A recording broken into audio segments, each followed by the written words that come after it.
Assalamualaikum warahmatullahi wabarakatuh. Nama saya Afina Cinta Putri Amanda, NIM 20001870 dari kelas B mata kuliah Basis Data. Pada kesempatan kali ini, saya akan mempresentasikan tugas individu identifikasi data proyek basis data. Oke, langsung saja. Di sini saya mengambil judul pengelolaan data pada pengusaha Saladnyo. Lokasi kasus Jalan Veteran nomor 74, Ngilas Kidul, Barenglor, Kecamatan Klaten Utara, Kabupaten Klaten. Masalah banyaknya data yang ada di toko Saladnyo membuat pemilik merasa kesulitan saat mencari informasi mengenai data yang ingin dicari, seperti data menu, karyawan, transaksi penjualan, dan data pembeli. Selain itu, beberapa permasalahan lain mungkin bisa terjadi. Di antaranya, hilangnya data transaksi penjualan, terjadi kesalahan saat melakukan pendataan seperti nama pembeli, waktu transaksi, dan lain-lain. Mencari jumlah pembeli yang membeli setiap menu, menghapus dan mengarsipkan menu yang mungkin jarang dibeli ataupun tidak pernah dibeli sama sekali. Tujuannya, dengan adanya pengelolaan data, diharapkan dapat membantu mengklasifikasikan data agar mudah digunakan dan dipahami. Sistem ini membantu dalam menyimpan dan mengakses data, karena data yang disimpan dapat ditampilkan ataupun dicetak untuk kebutuhan tertentu. Pengelolaan data juga menjamin kualitas dan informasi yang terkandung di dalamnya, sehingga pengguna dapat meminimalisir kesalahan yang mungkin terjadi ketika melakukan pendataan. Oke, selanjutnya ini merupakan data dan atribut yang akan dijadikan proyek basis data. Di sini menu merupakan entitas kuat dan ini atributnya dan ini jenis atributnya. Di sini ada karyawan yang merupakan entitas kuat, pembeli entitas kuat, dan transaksi yang merupakan relasi yang memiliki atribut. Oke, di sini merupakan beberapa contoh record data dari setiap entitas. Di sini ada record data menu, terus ada data karyawan, data pembeli, dan juga data transaksi. Oke, selanjutnya di sini ada relasi antar entitas. Yang pertama, menu dengan pembeli. Menu dengan pembeli di sini terdapat relasi transaksi, artinya menu ditransaksikan oleh pembeli atau pembeli transaksi menu. Di sini memiliki kardinalitas many to many karena banyak menu dapat dibeli oleh banyak pembeli atau banyak pembeli bisa membeli banyak menu. Yang kedua ada karyawan dengan pembeli yang memiliki relasi melayani, yaitu karyawan melayani pembeli atau pembeli dilayani oleh karyawan. Karyawan dengan pembeli ini memiliki kardinalitas one to many karena satu karyawan dapat melayani banyak pembeli. Maksimal satu karyawan dapat melayani banyak pembeli. Oke, di sini juga ada tabel ERD-nya, ada menu, relasi transaksi, ada entitas pembeli, relasi melayani, dan juga entitas karyawan. Dan ini merupakan derajat kardinalitas, yaitu minimal 0 dan maksimal many atau banyak. Di sini juga sama. Kemudian ini merupakan kardinalitas dari antar entitas. Menu dengan pembeli memiliki kardinalitas many to many dan seterusnya. Oke, lanjut ke reduksi ke skema relasi atau pembuatan tabel. Di sini ada tabel menu, transaksi, pembeli, dan juga karyawan. Mengapa di sini muncul tabel transaksi? Karena menu dan pembeli tadi memiliki kardinalitas many to many, sehingga relasi transaksi ini akan berubah menjadi tabel, dan atributnya didapat atau ditambah dari primary key entitas menu dan primary key entitas pembeli. Kemudian karyawan dengan pembeli yang memiliki kardinalitas one to many, sehingga yang kardinalitas one tadi kan karyawan, sehingga ID karyawan di sini akan masuk ke tabel pembeli. Jadi di pembeli ini ada ID pembeli, nama pembeli, dan juga ID karyawan. Oke, langsung saja kita implementasikan query-nya ke sel. Oke, kita buka exam-nya dulu.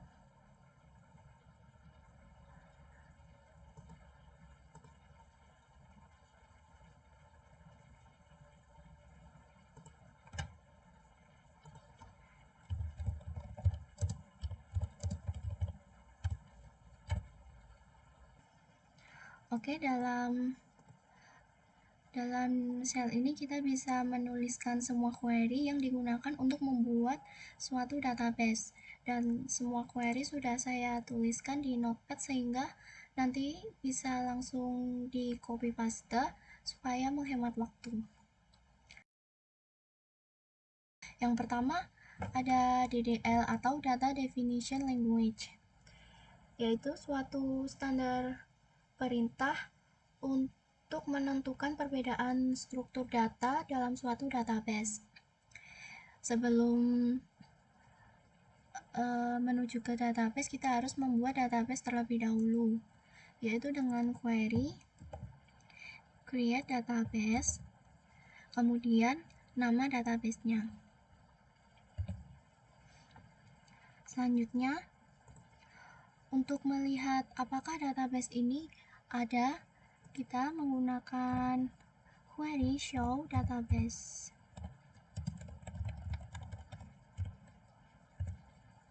Nah, di sini DB atau database salad store sudah ada dalam daftar database. Selanjutnya, untuk menggunakan database, kita menggunakan query use diikuti oleh nama databasenya. Oke, database change. Jadi databasenya udah berubah, udah dipakai sekarang. Lanjut membuat suatu tabel. Ada tabel menu, tabel karyawan, pembeli, dan juga tabel transaksi. Yang pertama, tabel menu. Di sini saya sudah menuliskan query-nya. Untuk membuat tabel, menggunakan query create tabel diikuti oleh nama tabel. Kemudian ada atribut atau kolomnya, diikuti tipe data, lalu indeksnya primary key atau foreign key.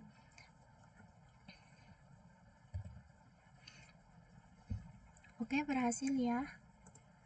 Kemudian tabel karyawan,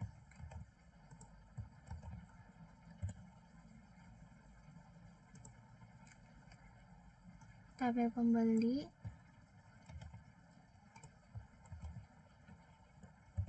nah jadi tadi tabel pembeli kan ada ID karyawan yang menjadi foreign key, sehingga dalam tabel ini dituliskan foreign key dari tabel pembelinya, yaitu ID karyawan.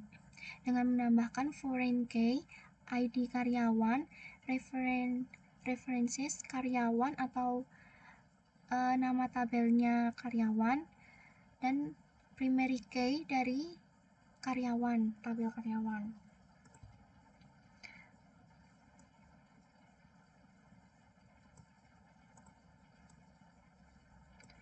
Yang terakhir ada tabel transaksi. Oke, di sini keempat tabel sudah dibuat.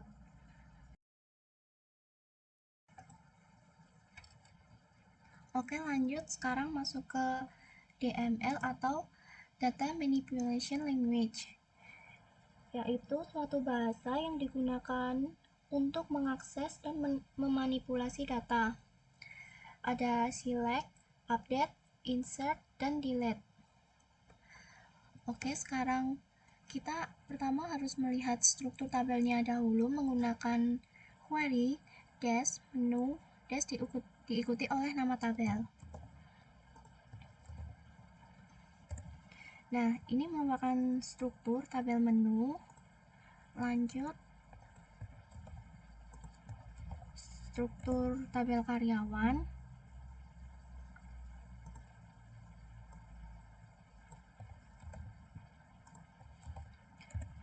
Struktur tabel pembeli dan struktur tabel transaksi. Selanjutnya kita akan memasukkan isian data atau record data ke dalam setiap tabel. Nah, di sini saya sudah mengetikkannya di notepad sehingga langsung saja dikopas.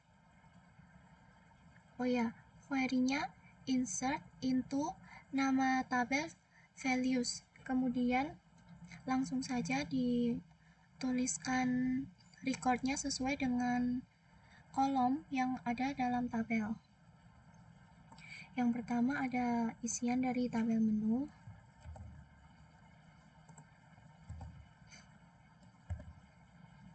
Oke, berhasil, ada record 20. Lanjut ke isian tabel karyawan.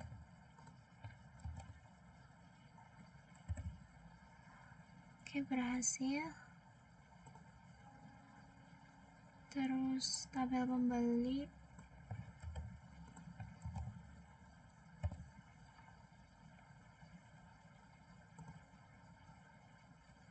Yang terakhir tabel transaksi.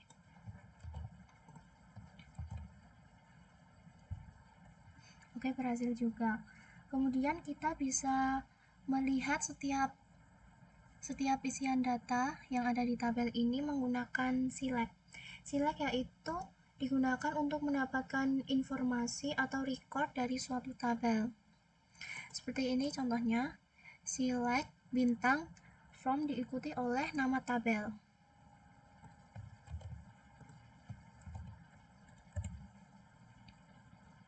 Nah, ini sudah ada isian data dari tabel menu. Lanjut, tabel karyawan. Oke.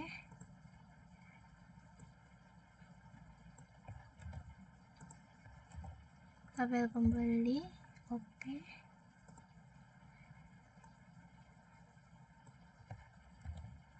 Dan tabel transaksi. Oke, berhasil semua dan sudah sesuai dengan struktur yang ada dalam setiap tabel. Oke, dalam DML kita juga bisa menampilkan suatu kondisi dari suatu tabel. Misalnya kita menampilkan data varian dan harga dari tabel menu. Jadi seperti ini, select diikuti oleh nama kolom yang akan ditampilkan, diikuti from, kemudian nama tabel, dan saya akan menampilkan varian dan harga dari tabel menu. Nah, sudah sesuai varian dan harga. Lanjut, kita bisa mengubah nama pembeli pada tabel pembeli. Misalnya saya ingin mengubah nama Ana menjadi Hirota.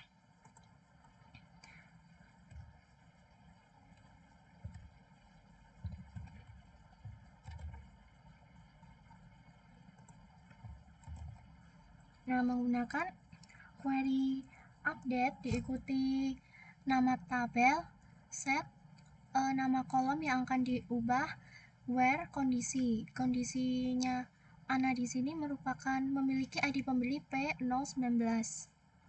Nah, ini yang akan saya ubah. Oke, berhasil. Kita juga bisa melihatnya langsung sesuai dengan kondisi.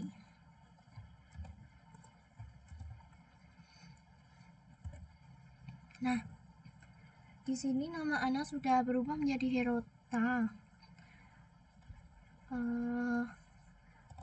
Misal tentang from pembeli. Nah, nama yang tadinya Ana yang memiliki ID pembeli P019 akan berubah menjadi Hirota karena sudah diubah menggunakan query update. Lanjut, mengubah waktu dari transaksi yang memiliki ID pembeli P120 menjadi waktu hari ini.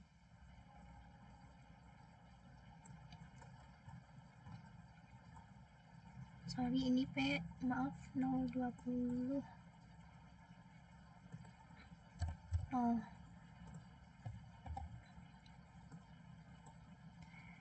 Sama menggunakan query tergantung kondisinya, tinggal ubah kondisi saja.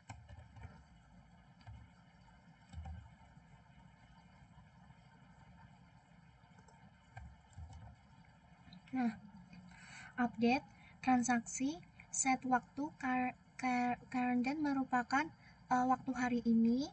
Where itu ketika nomor transaksinya T01120.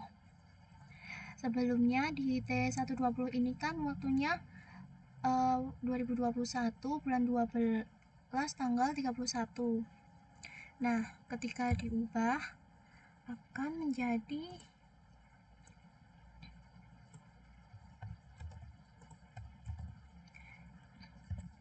sudah berubah menjadi waktu hari ini, yaitu tahun 2022 bulan 1 tanggal 6. Sekarang tanggal 6.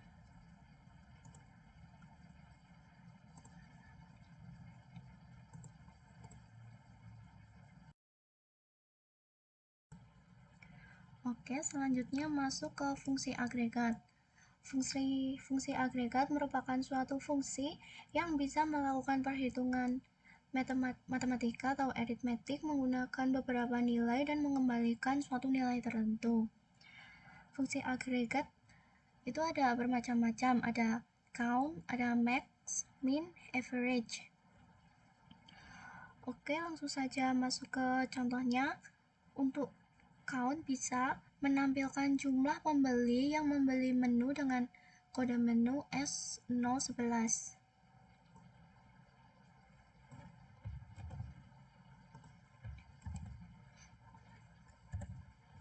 Nah, di sini yang membeli menu dengan kode menu S011 ada 3 pembeli. Lanjut, menampilkan jumlah data pembeli dari setiap menu yang dipilih.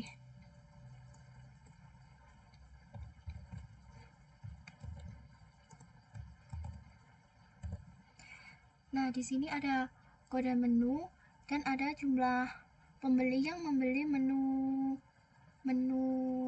tersebut.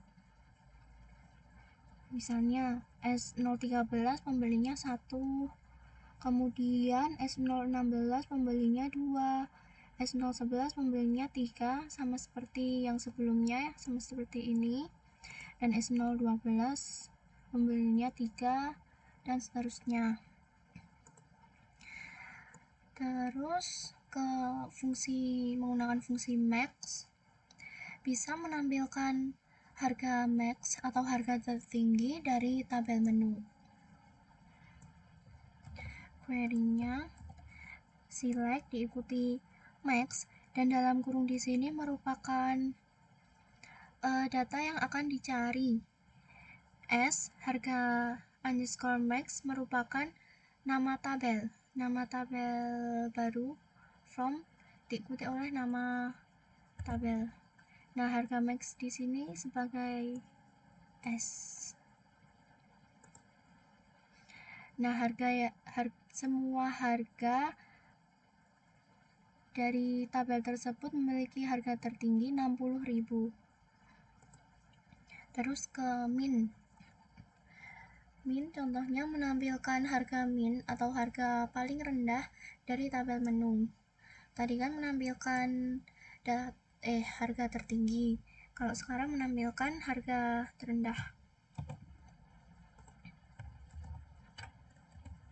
Nah, harga terendahnya 10.000 dan harga tertingginya 60.000. Maaf, ini seharusnya min bukan min. Oke, ganti aja. Select min harga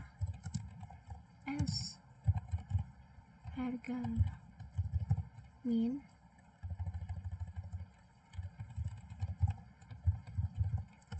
from menu.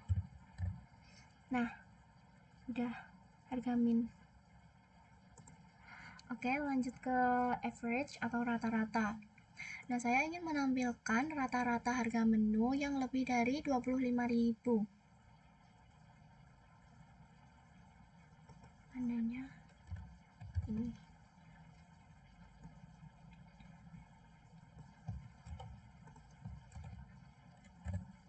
Nah, rata-rata harga menu yang lebih dari 25.000 yaitu 45.000. Kalau menampilkan rata-rata harga seluruhnya, bisa juga menggunakan select average harga from menu tanpa ditambahin kondisi apapun. Nah, kalau rata-rata seluruh harga yaitu 27.850. Oke, menampilkan rata-rata jumlah pembeli, jumlah yang membeli setiap menu. Select average jumlah from transaksi, yaitu dihitung dari tabel transaksi yang ada di jumlah ini, rata-ratanya berapa.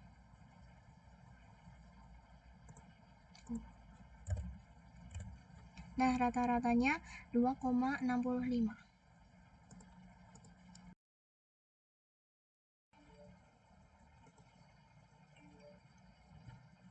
Oke, lanjut ke join. Join di sini merupakan klausa yang digunakan untuk menggabungkan data dari dua atau beberapa tabel berdasarkan kolom atau key yang berhubungan antar tabel tersebut. Join ada bermacam-macam, ada inner join, left join, right join, dan union, dan masih ada lagi. Langsung saja ke contohnya. Yang pertama ada inner join. Inner join di sini digunakan untuk mengembalikan data yang memiliki nilai key yang sama atau cocok dari kedua tabel.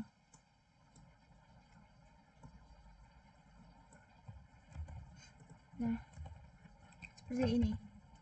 Saya ingin menampilkan ID pembeli dari tabel pembeli, nama pembeli dari tabel pembeli, kode menu dari tabel transaksi, dan jumlah dari tabel transaksi. Contohnya di sini ID pembeli P019 dengan nama pembeli Hirota membeli menu S017 yang jumlahnya 2. Terus lanjut ke left join. Left join di sini digunakan untuk mengembalikan semua data dari tabel sebelah kiri atau tabel pertama dan menampilkan data tabel sebelah kanan atau tabel kedua yang cocok dengan kondisi join.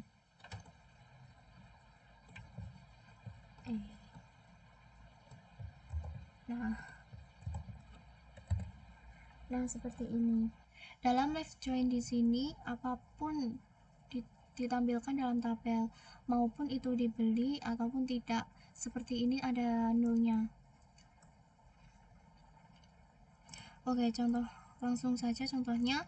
Misalnya kode menu dengan 001 varian original ukuran small dibeli oleh nomor transaksi T111 dengan ID pembeli P014.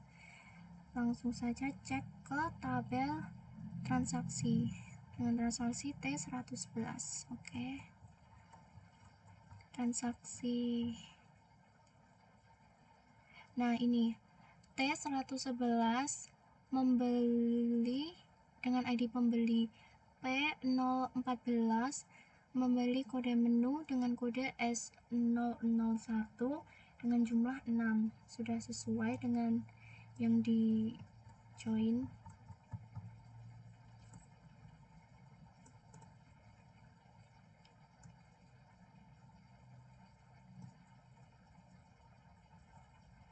Nah, sudah sesuai dengan ada yang di sini. Lanjut ke right join. Right join di sini sama seperti left join, yaitu mengembalikan semua data dari tabel sebelah kanan atau tabel kedua dan menampilkan data dari tabel sebelah kiri atau tabel pertama yang cocok dengan kondisi join. Intinya sama seperti yang di left join. Tapi kalau di right join di sini yang nol tidak akan dituliskan karena tidak ada datanya. Oke, udah sama. Selanjutnya ke union. Nah, union di sini digunakan untuk mengembalikan data yang merupakan gabungan dari dua data atau lebih menggunakan statement select. Nah, saya ingin menampilkan ini misalnya select from dari tabel karyawan, union artinya digabung dengan pembeli. Nah, di sini yang ID karyawan datanya terdapat di atas sampai sini, yaitu ada ID karyawan, nama karyawan, dan juga alamatnya. Kemudian di bawahnya ini merupakan tabel dari pembeli dari P01 sampai dengan 20. Gini contohnya, pembeli dengan kode pembeli ID pembeli P005 namanya Russell, dilayani oleh K011. 011 itu Yeremia Erich.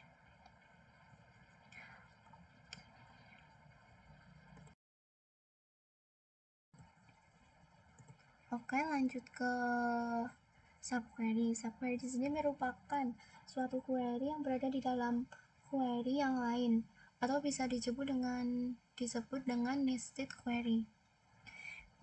Sebenarnya subquery di sini merupakan perintah select yang berada dalam perintah lain, yaitu select, insert, update, dan delete. Tapi di sini saya hanya menggunakan select saja. Oke, langsung.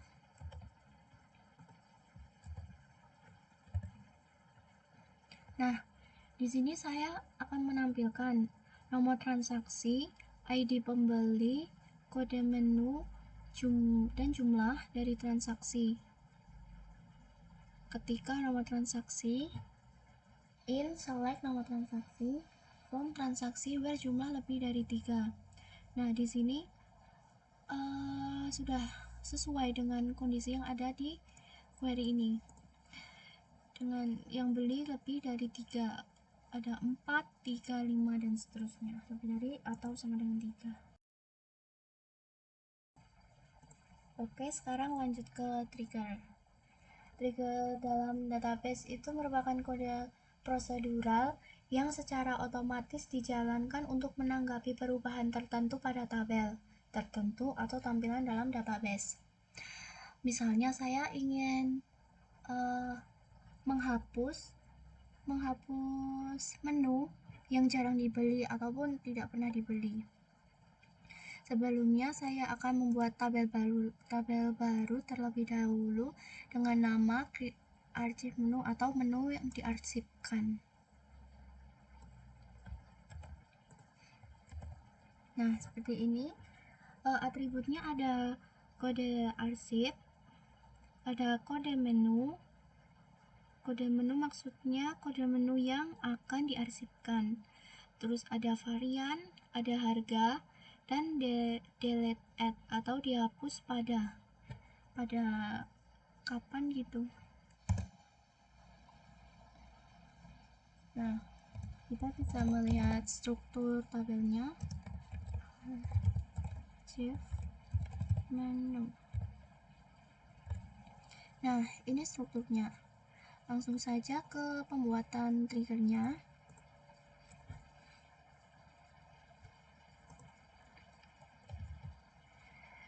Yang pertama, kita menuliskan delimiter. Oke, dilanjut dengan create trigger, diikuti oleh nama trigger. Terserah, bebas, opsional namanya. Delete menu.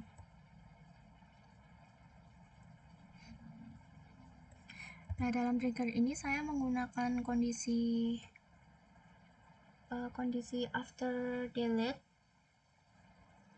yang artinya trigger dijalankan sesudah record dihapus di database.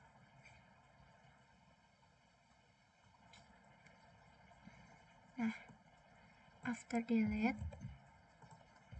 on menu artinya after delete on menu itu tabel menu yang awal tadi, lalu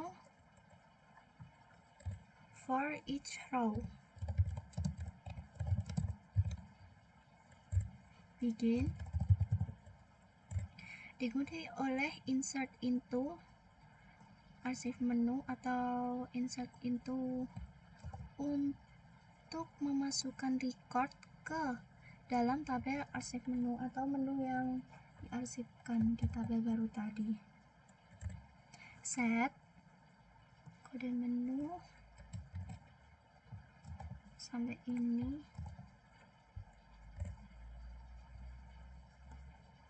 terus N.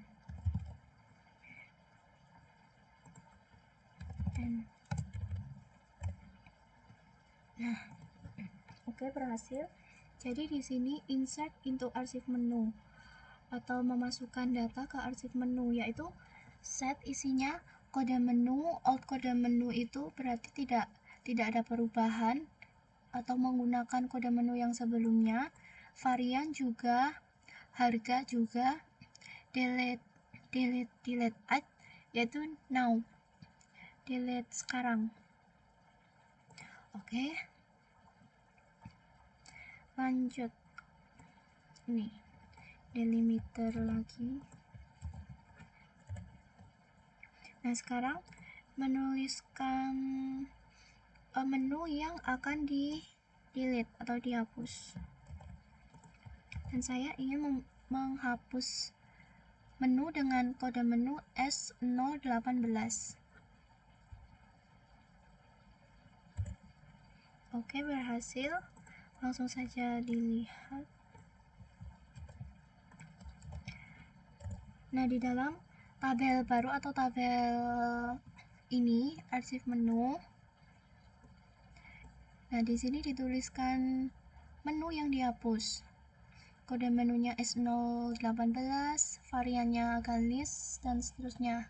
Nah, di sini delete at yaitu tanggal sekarang, yaitu tanggal 6 bulan 1 2022.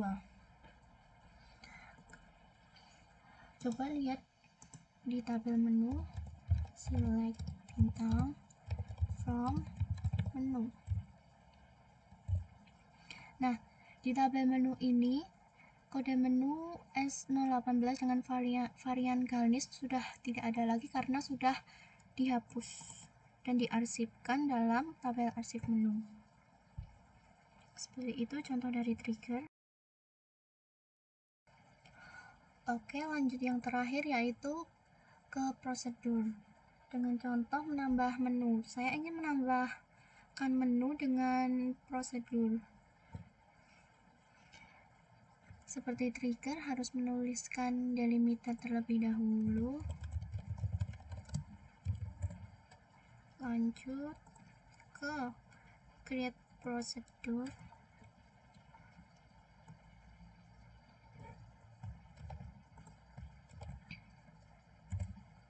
Nah, create procedure di sini merupakan nama prosedurnya, yaitu nama insert menu, karena saya ingin menambahkan menu yang ada di dalam tabel menu. Sesuai yang di atas tadi, ada kode menu, ada varian, dan juga harga. Kemudian diikuti oleh begin, insert into menu, values, kode menu, atau di sini kolom yang ada di tabel menu. Kemudian untuk menambahkan menunya, yaitu menuliskan delimiter terlebih dahulu lagi, kemudian di call. Nah, seperti ini, call nama prosedur yaitu insert menu, kemudian menuliskan record sesuai dengan yang dikehendaki. Nah, di sini saya menuliskan record kode menu S021 dengan varian. Nah, di sini varian Nutella dessert dengan harga 30.000. Oke, langsung bisa dilihat.